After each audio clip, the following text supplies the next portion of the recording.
अभी की है।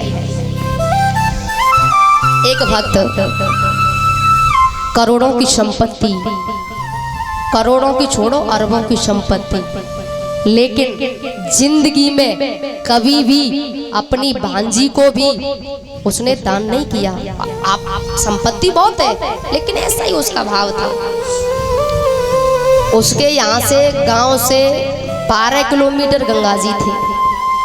पत्नी ने कहा तुम कभी दान नहीं करते, कभी करते धरते कुछ हो नहीं, अरे ज्यादा कुछ नहीं करते हो तो गंगा जी चले जाओ, गंगा स्नान ही कर आओ।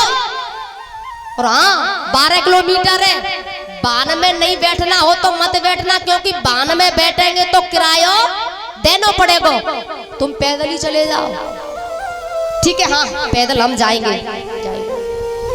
गया पैदल पैदल गंगा जी। अब गंगा जी पहुंच के सोचने लगा कौन से घाट पे जाऊं, क्योंकि पंडा मिलेंगे और गंगा जी के पंडा ऐसे होते हैं भैया जबरदस्ती दान मतलब ले लेते हैं। बोले कौन सा घाट, कौन सा घाट, शमशान घाट ठीक रहेगा, हाँ हाँ वहाँ कोई नहीं मिलेगा। और ये शमशान घाट पर आया। अच्छा ये बहुत लोभी था, बहुत लोभी। लोग दानचंद कहते थे उसे, क्योंकि हमारे भारत की कोई कोई बात ऐसी है उल्टी है। उल्टी कैसे? कोई व्यक्ति ऐसा आ रहा हो सूखा सा, बिल्कुल सूखा, उससे क्या कहेंगे, अडो अडो पहलवान जी आएंगे, अडो अडो रास्ता पहलवान जी, पहलवान जी। मतलब कुछ बातें ऐसी है जो उल्टी है। था लोभी, लोग उसे दानचंद कहते थे। अब उसने सोचा कि चलो शमशान घाट पे चलते हैं, कोई नहीं मिलेगा। शमशान घाट पे आया और वहीं गंगा माँ को प्रणाम किया, स्नान कर रहा था। भगवान ने सोचा लोभी तो बहुत देखे पर ऐसो लोभी आदमी कबहू नहीं देखो। भगवान पंडा का रूप लेकर उसी घाट पे आ गए और बोले यजमान की जय हो। दानचंद बोला आप कौन है? अरे बोले हम इसी घाट के पंडा हैं। अच्छा पंडा हो? हाँ हाँ हम इसी घाट के पंडा हैं। दानचंद ने कहा तुम लोगों ने ये शमशान घाट भी नहीं छोड़ा? नहीं नहीं नहीं देखो हम इसी घाट पे रहते हैं, आप जैसा कोई दानी आ जाता है तो एक एक साल 2-2 साल के खाने पीने की पूर्ति कर जाता है। बोले हम जैसा? हाँ हाँ आप जैसा, हम जैसा दानी? हाँ भाई आप जैसा, हम जैसा। अभी बांजी को 54 दान में नहीं दी, तू कह रहा हो हम जैसा? कैसे पंडा हो तुम? अरे नहीं नहीं देखो भाई वो ठीक है बांजी नहीं दई मुझे नहीं पता, इससे मुझे कोई लेना देना नहीं है, लेकिन आज तुम्हें दान देना पड़ेगा, राजी नहीं तो देखो गंगा स्नान करने का फल तुम्हें तभी मिलेगा, पंडा को दान करो। ये पंडा कैसा बड़ा जिद्दी है। अब देखो पंडा तो जिद्दी होते हैं, देना पड़ेगा तुम्हें। महाराज अब दानचंद चक्कर में पड़ गया, आज तक नहीं दिया लेकिन आज बड़ा चक्कर में पड़ा। देखो देना पड़ेगा, राजी नहीं तो गैर राजी, तो ठीक है उधार, ठीक है उधार संकल्प कर दिया। और ज्यादा नहीं भैया, 1 देला 1 पैसा, ठीक है संकल्प कर दिया। पैदल पैदल आया दानचंद। शाम का वक्त हो गया था, लेटा था, हारा थका था तो लेटा ही था। भगवान पंडा का रूप लेके उसके दरवाजे पे पहुंच गए। दरवाजे पे पत्नी थी दानचंद की। पत्नी ने कहा आप कौन है? वो हम गंगा जी के पंडा हैं। अच्छा कैसे आए? अरे वो आपके पति देव है ना दानचंद, हाँ वो उधार संकल्प करके आए थे तो वो हम लेने आए हैं। अच्छा ठीक है मैं बता देती हूँ, अभी जा रही हूँ। दानचंद के पास आई और बोली आप गंगा जी पर किसी पंडा को कुछ दान करके आए हो संकल्प में? हाँ आया तो हूँ। बोली वो बाहर खड़े हैं। बाहर खड़े हैं? बोले हाँ। बोले वो यहाँ भी आ गया? हाँ हाँ वो बाहर है, बाहर। जाओ तुम जाकर कह दो दानचंद तो बीमार है। बोले तुम तो ठीक है, अरे तुम जाओ, आदेश है, आज्ञा का पालन करो, जाओ। ठीक है, बेचारी दुखी आई और उदासीन चेहरे से बोली, आपके यजमान दानचंद तो बीमार है। भगवान ने कहा, अच्छा बीमार है दानचंद, कोई बात नहीं है, देखो हो जाता है कभी कभी ऐसा, बीमार है तो कोई बात नहीं, आप ऐसा करो, लाओ सूखी सामग्री दे दो, आटा दाल चावल हमें दे दो, हम अपनी यही बना लेंगे और पाए लेंगे, लेकिन जब तक दानचंद ठीक नहीं हो जाएगा तब तक हम जाने वाले भाई ऐसे थोड़े ही चले जाएंगे। यजमान है हमारा, बीमार छोड़ जाए। अब वो लौट के आई और दानचंद से बोली कि पंडा बड़ा जिद्दी है। क्या हुआ? अब क्या कहा उसने? उसने कहा है सूखी सामग्री दे दो, हम अपनी बना के पा लेंगे।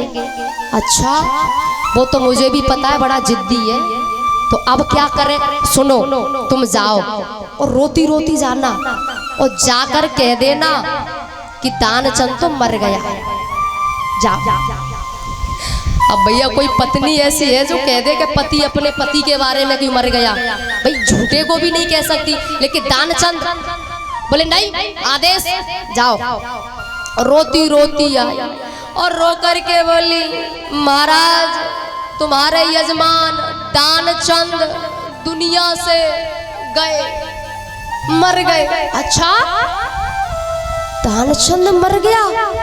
हाँ। भगवान ने कहा, देखो रात का समय है, बीमार ज्यादा होंगे इसलिए ऐसी स्थिति, ऐसा हो गया, कोई बात नहीं, आप ऐसा करो, आप रात में कहाँ जाओगी, हम पूरे गांव में कह देते हैं कि दानचंद मर गया।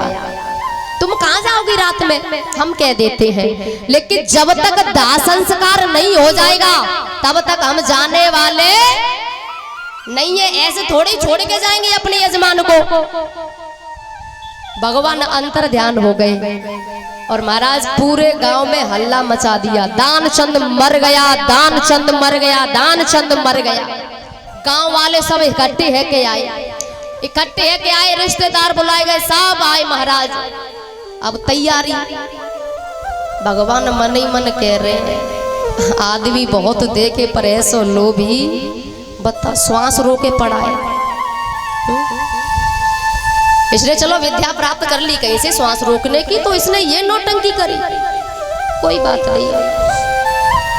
गांव के लोग ठटरी बनाई और महाराज ले जा रहे हैं। अब पत्नी जो है ना वो रो रही है और वो बेचारी लटक रही है, ये मरे नहीं है।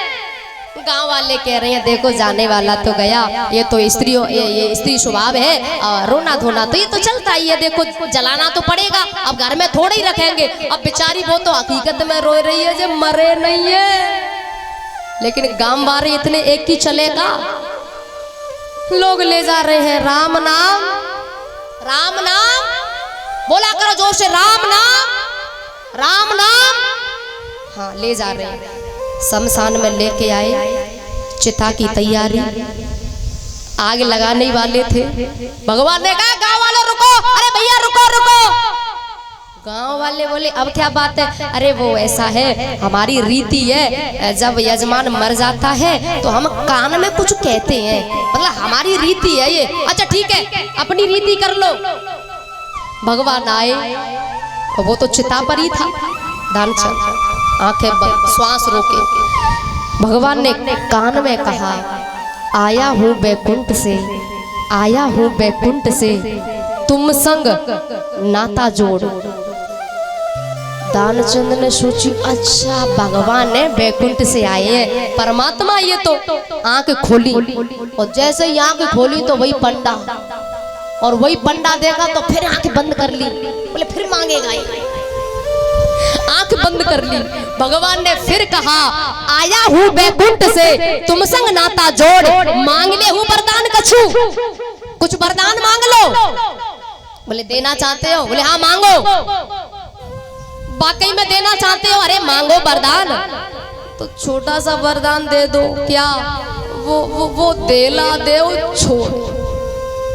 जो संकल्प में मैंने दिया था गंगा जी पे, हाँ वो देला देव छोड़ वरदान में। बोले तथास्तु, चल तूने मुझे संकल्प में दिया, मैंने तुझे वरदान में दे दिया, खड़ा हो जा, नहीं तो लोग तुझे जला देंगे। बोली वृंदावन बिहारी लाल की जय हो। तो महाराज ऐसे ऐसे भक्त ही ऐसे ऐसे लोग भी होते हैं। और इधर जो द्रौपदी के साथ हुआ, क्यों हुआ, इसका कारण था दुर्योधन एक दिन पांडवों के पास गया, कुछ वार्तालाप हुआ इनका, और ये लौटकर जा रहा था, अचानक ठोकर लगी और ये गिर पड़ा। और जैसे गिरा द्रौपदी